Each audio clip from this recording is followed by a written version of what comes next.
Select a notch object from the tool chest and place it on the screen. Change inner radius property to adjust the thickness of the circle. Set the inner radius property to 80. 0 means the right end of the circle.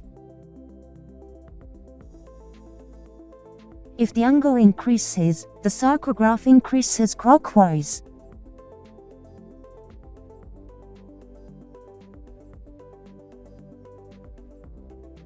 Set start angle to 135 and end angle to 405 here.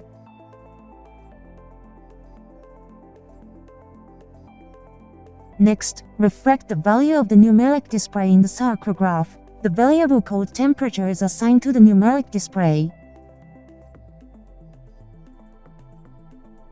Assign the same variable as that of the numeric display to the end angle property of the circle graph. But in this state, as the value is directly reflected to the angle, the circle graph exceeds 360 degrees and that causes overlap of circle.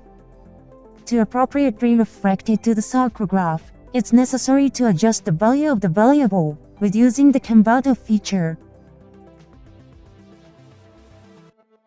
First, confirm the range of the variable value. The range of 0 to 1000 is selected this time.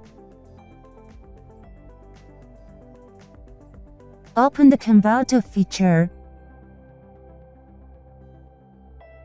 and select scale. Change the name to pie chart. Set minimum source to 0 and maximum source to 1000 as the range value of the numeric display. Next, set start angle of the circle to minimum output property and end angle of the circle to maximum output property.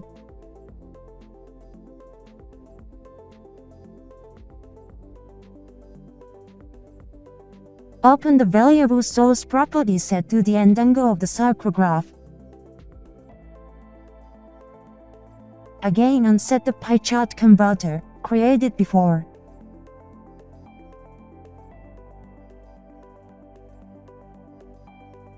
The circle graph changes from 135 to 405 degrees according to the value of the numeric display from 0 to 1000. Even when the value is empty, in order to display the guideline of the circle graph, first lay the arch object on the circle graph. Match the settings of start angle, end angle, and inner radius and the settings of the circle graph that actually runs. Then change the color to light gray.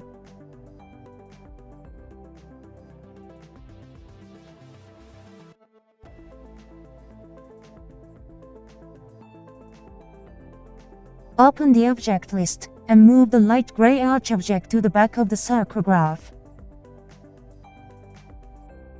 While the value of the circle graph is not being displayed, the guideline is displayed now.